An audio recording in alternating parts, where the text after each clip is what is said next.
Have you ever wondered why the people who know the least often speak with the most confidence? And why the people who truly understand, the thinkers, the observers, the ones who see too much, are often filled with doubt? It's a strange paradox of the human mind. The less we know, the more certain we become. The more we learn, the more fragile that certainty feels. This is the Dunning-Kruger Effect, a psychological blind spot so universal it silently shapes how we judge ourselves and others every single day.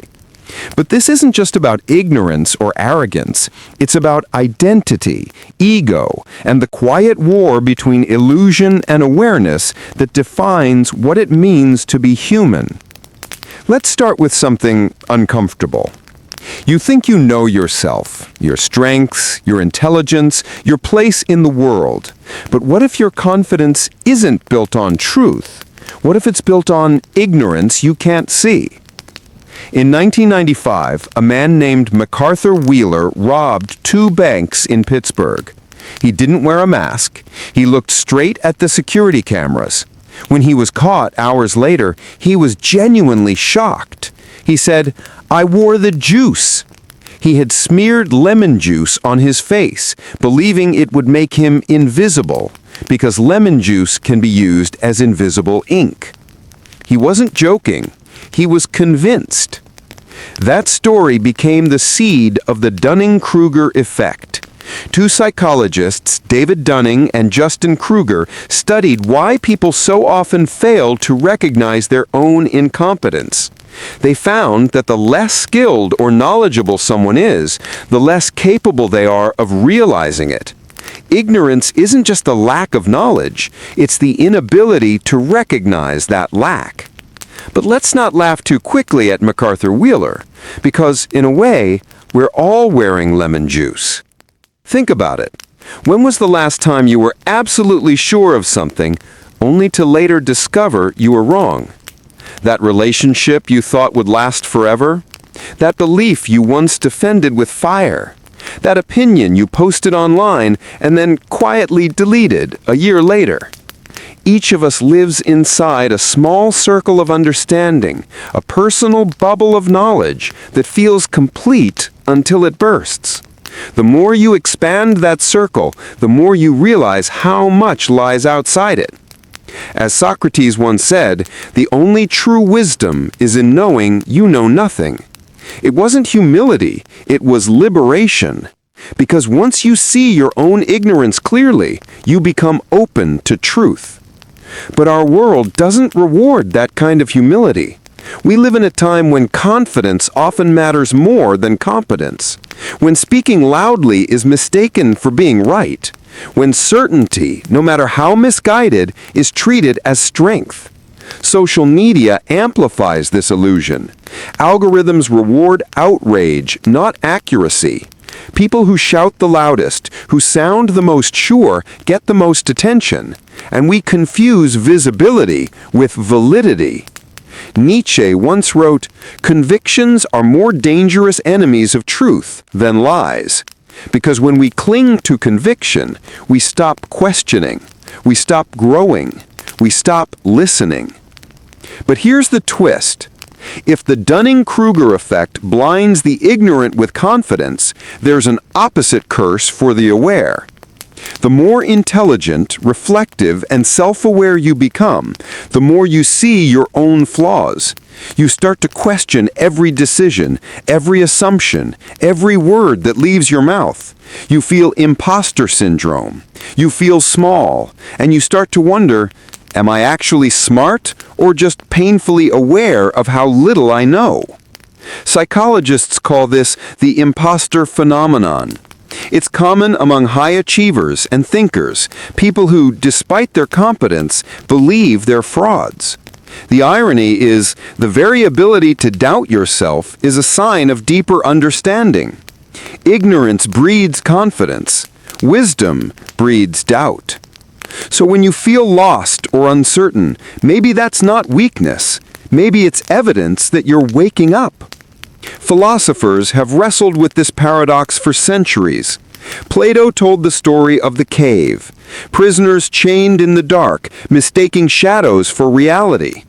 When one prisoner escaped and saw the light, he realized how blind he had been. But when he returned to free the others, they mocked him. They couldn't understand. Their ignorance felt like knowledge. We're still in that cave, except now the shadows are opinions, headlines, influencers, and ideologies. We scroll, we react, we repost, mistaking the echo chamber for enlightenment. But stepping into the light still hurts, because it means admitting that we were wrong. Machiavelli understood this too. He wrote that most people prefer the illusion of safety over the discomfort of truth, because truth strips us naked. It destroys our certainty, our pride, our comforting illusions. And without those illusions, who are we? Let me ask you something. When you argue with someone, online or in person, are you truly trying to understand them or just trying to win? Do you seek truth or validation? Because the moment you need to be right, you've already stopped learning. Bonhoeffer, the German theologian executed by the Nazis, once said something haunting. The stupid person is often more dangerous than the malicious one. He didn't mean stupidity as low intelligence. He meant moral blindness, a refusal to question, to reflect, to think critically. He saw how entire societies could become blind, convinced they were righteous, while committing atrocities in the name of certainty. It's easy to look back at history and think, I would never be like them. But that's exactly what they thought too. Here's the uncomfortable truth.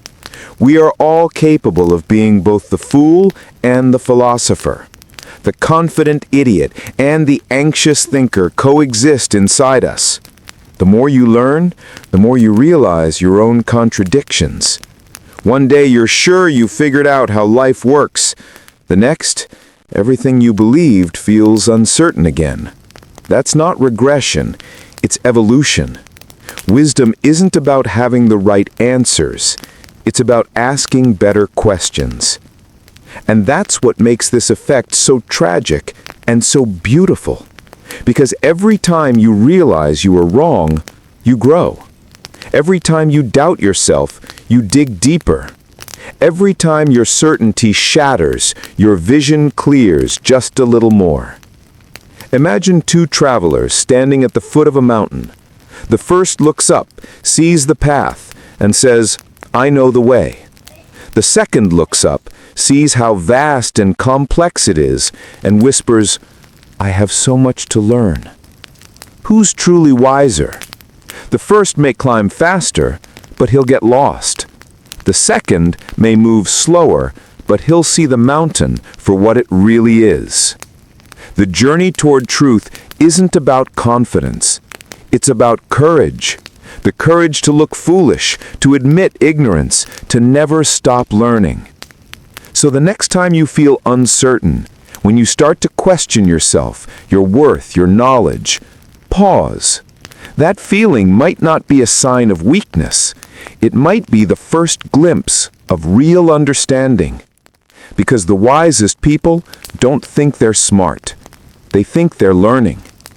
And maybe that's what wisdom truly is. Not the end of doubt, but the ability to live honestly within it. The world doesn't need more people who think they're right. It needs more people who are willing to be wrong. Because every great thinker, every philosopher, every revolution of the human mind began not with certainty, but with the quiet, humbling question, what if I'm mistaken? And that single question is where all real wisdom begins.